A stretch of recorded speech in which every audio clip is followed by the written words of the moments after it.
ఓం శ్రీ కృష్ణ జగద్గురు పరబ్రహ్మణే నమ. ఓం నమో శ్రీ వేదవ్యాసాయ నమ. ఓం మద్గురు శ్రీ పూర్ణానంద స్వామినే నమ. ఓం శుక్లాంబరధరం విష్ణుం శశివర్ణం చతుర్భుజం ప్రసన్నవదనం ధ్యాయేత్ సర్వవిఘ్నోపశాంతయే. ఓం వ్యాసాయ విష్ణురూపాయ వ్యాసరూపాయ విష్ణవే నమో వై బ్రహ్మనిధయే వాసిష్ఠాయ నమో నమః. ఓం నారాయణం నమస్కృత్య నరం చైవ నరోత్తమం దేవీం సరస్వతీం వ్యాసం తతో జయముదీరయే. శ్రీ భగవద్గీత కర్మ సన్యాస యోగము. భగవంతుడు అంటే ఆత్మతత్వం ఎప్పుడూ కూడా ఆత్మే పరమాత్మ కాబట్టి ఆ పరమాత్మ జీవులకు కర్తృత్వం కానీ కర్మలు కానీ ఆ కర్మ ఫలాలతోటి సంబంధం కానీ ఏమాత్రము కలగజేయడం లేదు కదా. మరి ఇంకా ఏమిటంటే ప్రకృతి సంబంధం వలన కలిగినటువంటి ఏ యొక్క ఉపాధి పరంపరలలో జన్మాంతర సంస్కారం ఏ యొక్క ఉపాధులలో చేసినటువంటి వాసనలు కోరుకున్న కోరికలు సంస్కారంగా మిగలబడి ఆ యొక్క కర్తృత్వాదులను కలుగజేస్తూ ఉన్నది. కానీ భగవానుడు అంటే ఆ ఆత్మస్వరూపమైన పరమాత్మ తత్వము జీవులకు ఎప్పటికీ కర్మలు కానీ కర్మఫలాలతోటే సంగము కానీ కర్తృత్వము కానీ ఎప్పటికీ కలగజేయడం లేదు.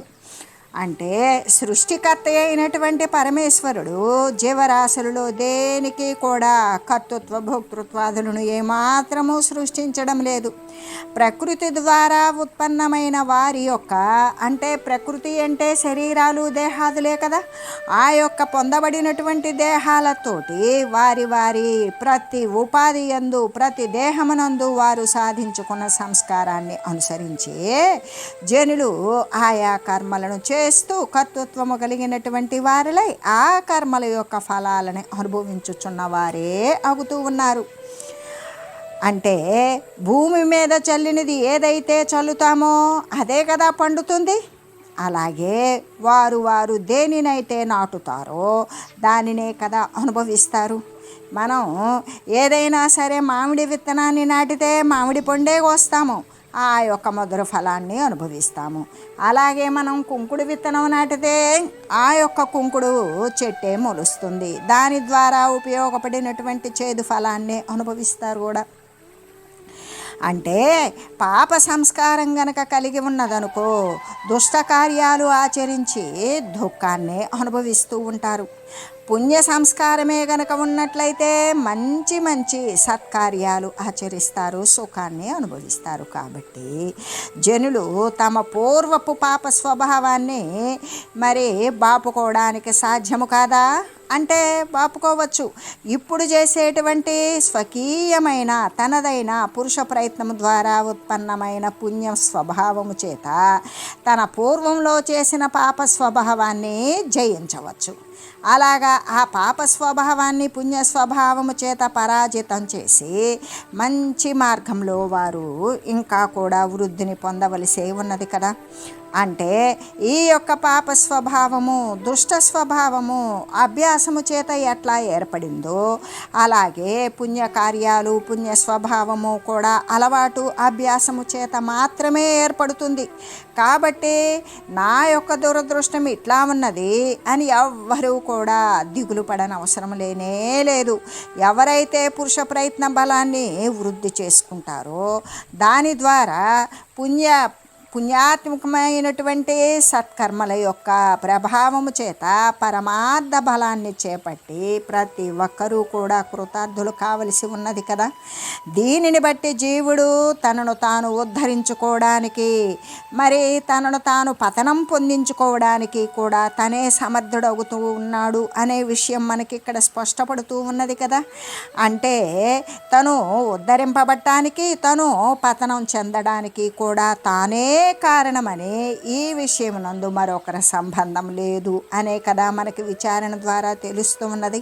కాబట్టి ఉన్నతి అభివృద్ధి పొందడానికి గొప్ప గొప్ప గొప్ప అవకాశాలతో కూడినటువంటి ఈ మానవ జన్మను ఆత్మోద్ధరణ నిమిత్తం అంటే అనేక కోటాను కోట్ల శరీర పరంపరలు కొనసాగుతూ ఉన్నప్పటికీ దానిలో ఒకంత సంచితము లోని ప్రారబ్ధపు కర్మ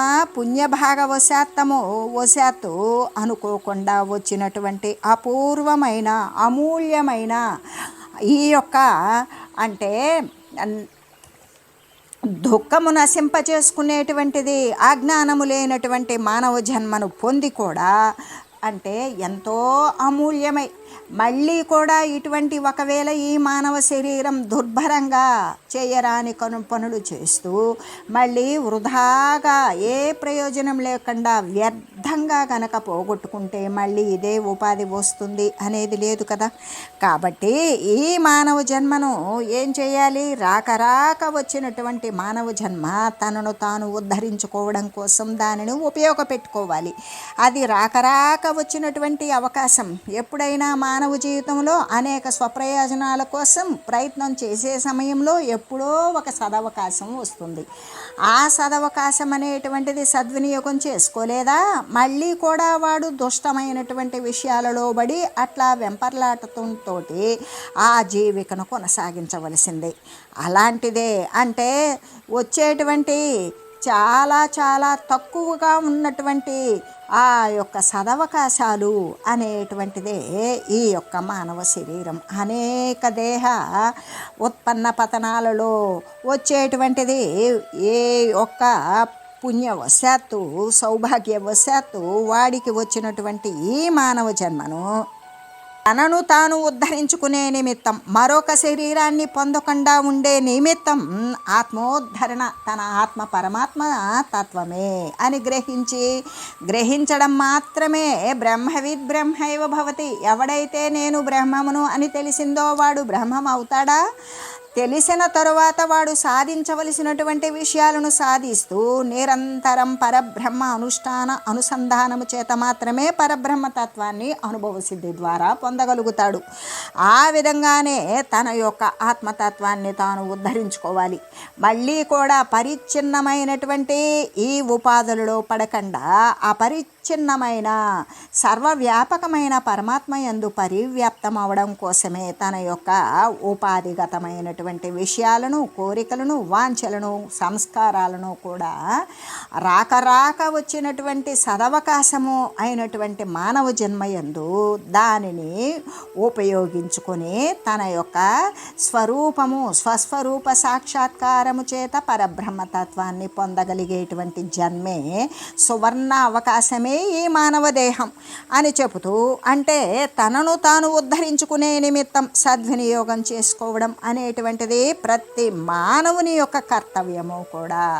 ఒకవేళ తనను తాను ఉద్ధరించుకోలేదు అప్పుడు ఒక మంచి క్రియలే చేసినప్పటికీ కూడా మళ్ళీ శరీరము అనేది ఉత్పన్నమవుతుందే కానీ శరీరము ఒక పరిధి భావం అనేటువంటిది నశించిపోయేటువంటి స్థితి లేదు. ఒక ఖండత్వము ఒక పరిమితికి లోబడినటువంటి తత్వము నశించాలి అంటే తాను పరబ్రహ్మ వస్తువని గ్రహించిన మీదట పరబ్రహ్మతత్వాన్ని పొందడానికి కావలసినటువంటి సాధనలు కొనసాగించాలి.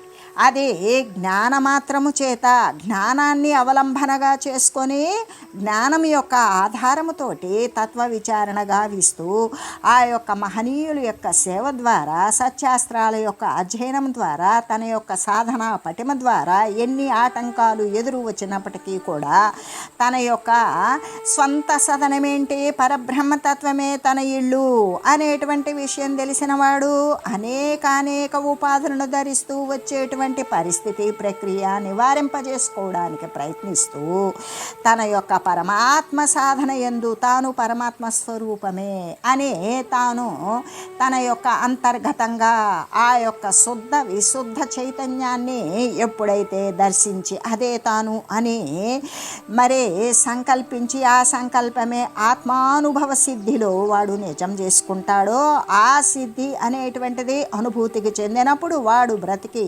శరీరం ఉన్నప్పటికీ కూడా వాడు ముక్తత్వాన్ని చెంది పరమాత్మ యందు పరివ్యాప్తం అవుతాడు.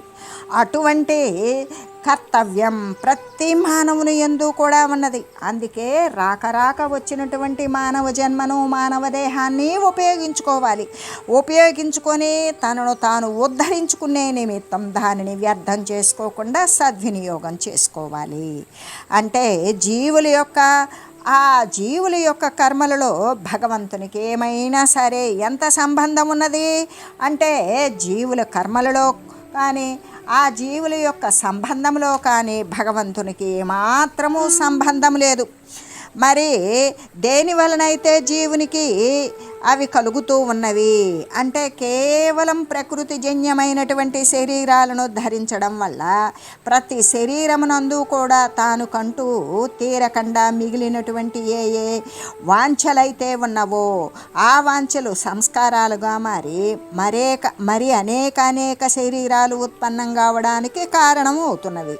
కాబట్టి జీవికి ఇవన్నీ కూడా దేని వలన కలుగుతూ ఉన్నవి అంటే, తమ జన్మాంతర సంస్కారాలలోన అంటే ప్రకృతి వలనే ఉత్పన్నమైనటువంటి ప్రకృతి సంపదే అయినటువంటి ఈ యొక్క ఇంద్రియాలతో సత్యము అని భావించినప్పుడు ప్రకృతిలో ఉన్నటువంటి ఆ యొక్క శారీరక పరంపరలు, ఉపాధులు, దేహాలు ఇటువంటివి అనేకాలుగా కొని తెచ్చుకునేటువంటి విషయం కేవలం ప్రకృతి మాత్రమే కలగజేస్తూ ఉంటుంది.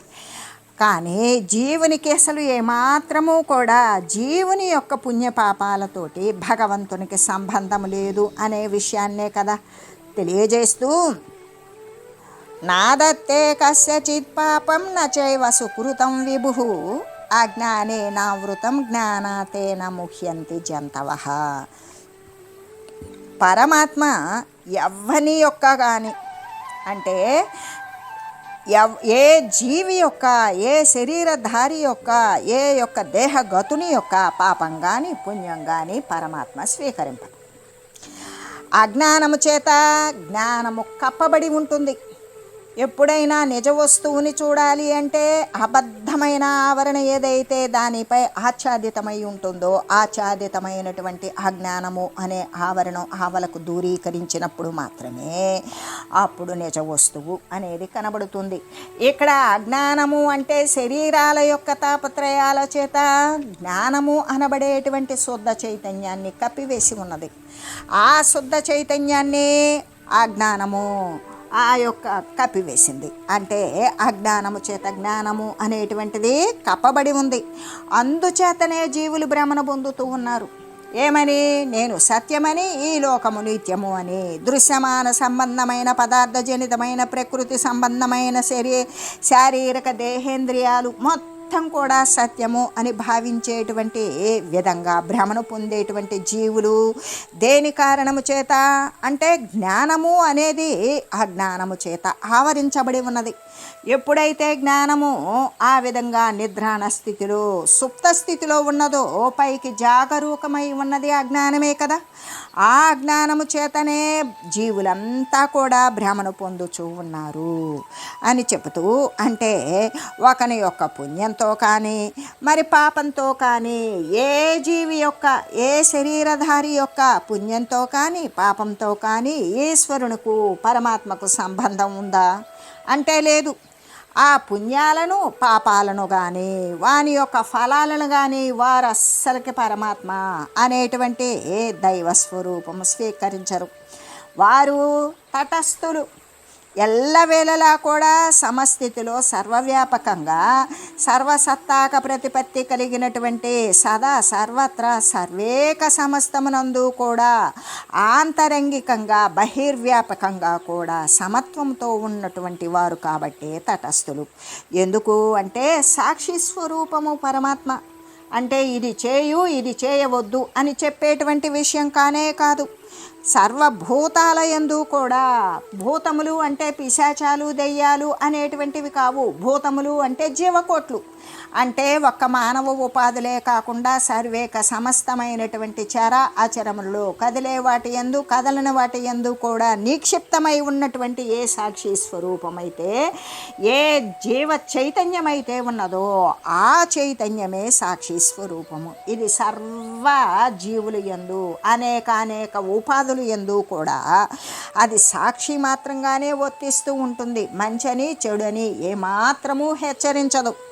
వారు చేసేటువంటి పుణ్యాలను పాపాలను కూడా కనిపెడుతూ ఉంటుంది. కానీ ఏమాత్రము నీవు పాపం చేస్తూ ఉన్నావు, నీవు పుణ్యము చేయు అని హెచ్చరించదు. నీవు పుణ్యం ఎక్కువైనది జ్ఞానముగా మారుతుంది అని తెలియజేయదు.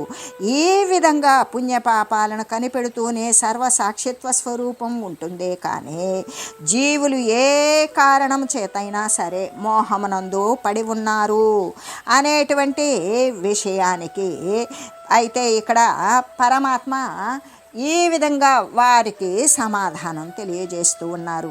ఏ విధంగా? ప్రతి జీవి కూడా ఏమై ఉన్నది? సచ్చిదానంద ఘనమైనటువంటి ఆత్మయే కానీ దృశ్య వస్తువు కానే కాదు. ఏ శరీరధారి అయినా అనేక కోటాను కోట్ల అంటే 84 లక్షల జీవరాశుల యొక్క సర్వేక సమస్తమైనటువంటి శరీరాంతర్గతంగా ఉన్నటువంటిది ఏంటి అంటే సచ్చిదానంద ఘనమైన సత్తు చిత్తు ఆనంద ఘనమైనటువంటి అంటే గొప్పదైనటువంటి సర్వవ్యాపకమైనటువంటి అంతకు మించి మరొకటి లేనటువంటి తుల్యము కూడా కానటువంటి ఆ ఆత్మయే కానీ దృశ్య వస్తువైతే కానే కాదు కదా. ప్రతి జీవి కూడా ప్రతి ఉపాధిధారి కూడా ఏమై ఉన్నాడు? పరమాత్మ వస్తువే అయి ఉన్నాడు. అంతేకాని ఈ దృశ్యమాన వస్తువైనటువంటి ప్రకృతి సంబంధమైనది కానీ కాదు. అంటే అవినాశి అయినటువంటి పరబ్రహ్మమే కానీ ఏ నాశము క్షయము లేనటువంటి శాశ్వతమైన పరమాత్మయే కానీ నాశవంతమైన వచ్చిపోయే స్థితి కలిగి అనేక మార్పులకు లోనయ్యేటువంటి నాశము చెందేటువంటి ఉపాధి అయితే కాదు కదా. కానీ ఆ సత్యము అనాది అజ్ఞానము చేత మరుగుపడిపోయింది. అందుకే జీవునికి ఏమాత్రము కూడా తెలియరాకుండా ఉన్నది. ఎందుకు అంటే తాను అవినాశి అయిన పరబ్రహ్మ వస్తువే తాను అనేటువంటి సత్యమైతే ఆ అనాది ఆది లేని కాలము నుండి కూడా అజ్ఞానము చేత రహస్యంగా గుప్తంగా మరుగునబడిపోయి జీవునికి తెలియట్లేదు. జీవుడేమనుకుంటున్నాడు? ఈ ఇంద్రియాలు ఈ దేహము నేను అనుకుంటున్నాడు. కానీ ఎటువంటి అంటే ఉత్పన్న పతనాలు మరి ఉత్పత్తి నాశాలు లేనటువంటి ఏ పరబ్రహ్మ వస్తువైతే ఉన్నదో అది నేను అనుకోవడం లేదు. ఈ యొక్క దృశ్యమాన సంబంధమైన ప్రకృతి నుండి ఉత్పన్నమైనటువంటి ఈ దేహము సత్యము ప్రకృతి నిత్యము అని భావించేటువంటి మరుగున పడిపోయి ఉండి జీవునికి తెలియకుండా ఉన్నది. ఎందుకు అంటే వాని యొక్క అంటే జ్ఞానము అనేది ఆ జ్ఞానము చేత ఆవరించబడి ఉన్నది. అందుకని వాడికి ఆ జీవునికి ఆ విషయం అనేటువంటిది ఆ జ్ఞానము చేత పూర్తిగా జ్ఞానము మరుగుపడిపోయి కప్పబడి ఉన్నది. తన నిజ రూపమైనటువంటి ఆత్మను అతడు మరిచిపోయాడు. అసలు తన రూపమేంటి అంటే పరమాత్మ స్థానమే. పరమాత్మ వస్తువే తాను. అంతకంటే భిన్నమైన వస్తువు మరొకటి లేదు. అంటే అద్వితీయమైనటువంటిది మరొకటి లేదు.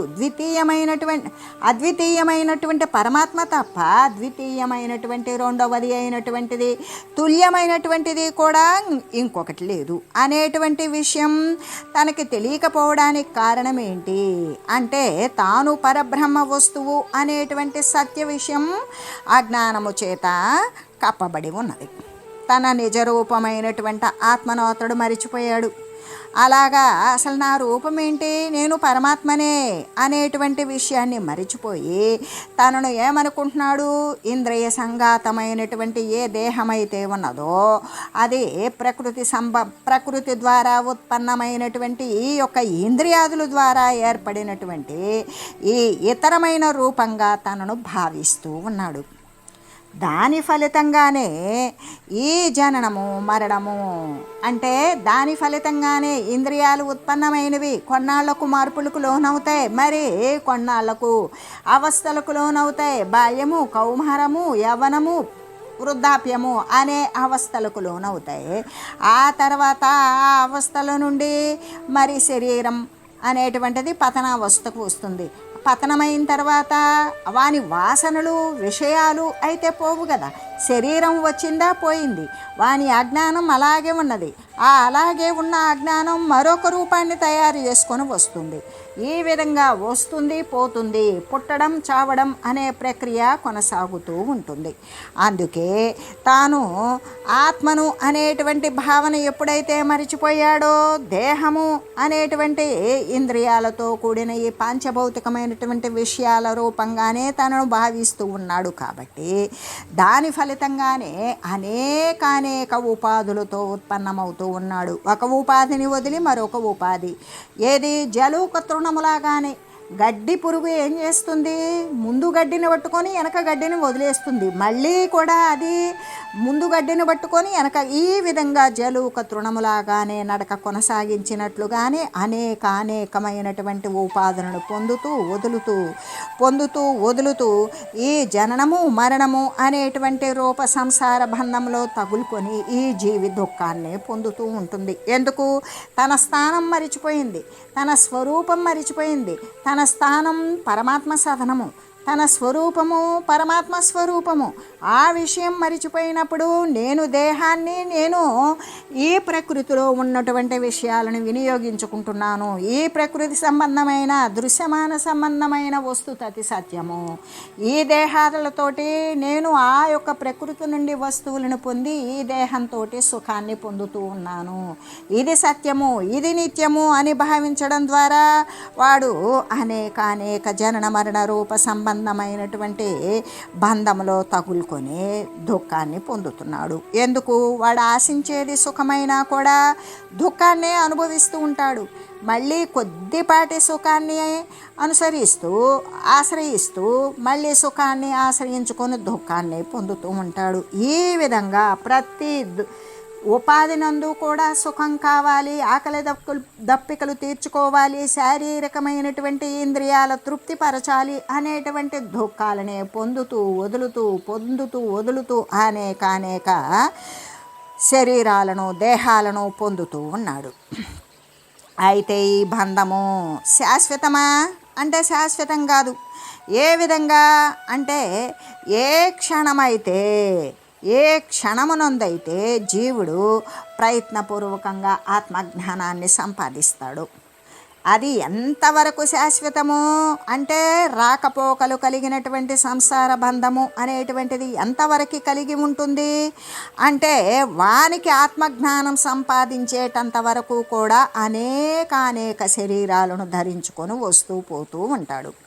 అయితే ఏ క్షణమందైతే జీవుడు ఎప్పుడైతే వానికి మళ్ళీ కూడా ఒక మంచి అవకాశం కలిసి వచ్చి ఆ జీవుడు తనదైనటువంటి ప్రయత్నపూర్వకంగా స్వకీయమైనటువంటి ప్రయత్నం ద్వారా పురుష ప్రయత్నం ద్వారా ప్రయత్నపూర్వకంగా ఆత్మజ్ఞానాన్ని సంపాదిస్తాడు. ఆత్మజ్ఞానాన్ని సంపాదించడానికి గురువుల యొక్క సేవ చేయాలి, మహనీయుల యొక్క సంజ్ఞను అనుసరించాలి, మరి సత్శాస్త్రాల యొక్క అధ్యయనము చేయాలి. తనదైనటువంటి అంటే సాధనా పటిమతో కూడినటువంటి బ్రహ్మానుసంధానము అనేటువంటి జటిలమైనటువంటి ఎడతెగనటువంటి సాధనను కొనసాగిస్తూ పరబ్రహ్మానందానుసంధానం చేసి ఆ పరబ్రహ్మనందు వాడు ఏకీకృతం కావడం, ఆ విధమైనటువంటి ఆత్మజ్ఞానాన్ని సంపాదిస్తాడో ఆ జ్ఞానము వానికి అంకురించిన తక్షణమే ఆ జ్ఞానము అంటే ఎప్పుడైతే లోక సంబంధమైన దేహ సంబంధమైన వస్తువులు సత్యమని భావించినటువంటి ఆ జ్ఞానం ఉన్నదో అది పటాపంచలైపోతుంది. అది పటాపంచలైపోయి నిజంగా వానికి ఆత్మస్వరూపం సాక్షాత్కరింపబడుతుంది. ఆత్మస్వరూపం అంటే తన యొక్క అంటే ఇక్కడ మనం సూది మనమోపన సందు లేకుండా నిండి నిబిడీకృతమై ఉన్నది ఏది ఆత్మ చైతన్యము అన్నప్పుడు అంత సూది మనమోపన సందు లేకుండా మొత్తం మొత్తం తానే అయి ఆవరించి సర్వవ్యాపకమైన పరమాత్మ తన యొక్క శరీరము యొక్క అంతర్గతమునందు ఉండదా, ఉంటుంది కదా. అటువంటి అంటే మానసేంద్రియాలకు అభిముఖంగా ఉన్నటువంటి జీవుడే దేవుడు అని తనను తాను సాక్షాత్కరించుకున్న సమయమునందు వాడికి ఆత్మజ్ఞానము అనేటువంటిది అంకురించి ఆత్మస్వరూపాన్ని సాక్షాత్కరిస్తాడు.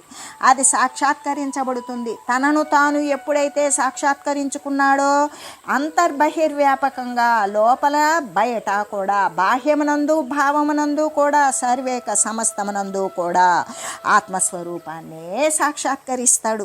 అలా సాక్షాత్కరించడమే కదా మోక్షము అనేటువంటి విషయము. కాబట్టి తనను కప్పి ఉన్నటువంటి అవిద్యను, ఏ యొక్క అజ్ఞానమైతే తనపై ఆవరణ మాత్రంగా వేసి ఉన్నదో ఆ అవిద్యను, ఆ యొక్క అజ్ఞానాన్ని తొలగించుకోవడమే కదా జీవుని పని. ఇక అంతకు మించిన పని ఏమైనా ఉన్నదా? తానకి నిక్షిప్తమై ఉన్నటువంటి ఆత్మజ్ఞానమునందు ఆ జ్ఞానము అనేటువంటి ఒక ముసుగు వేయబడింది. ఆ ముసుగు తొలగించడం మాత్రమే జీవుని పని.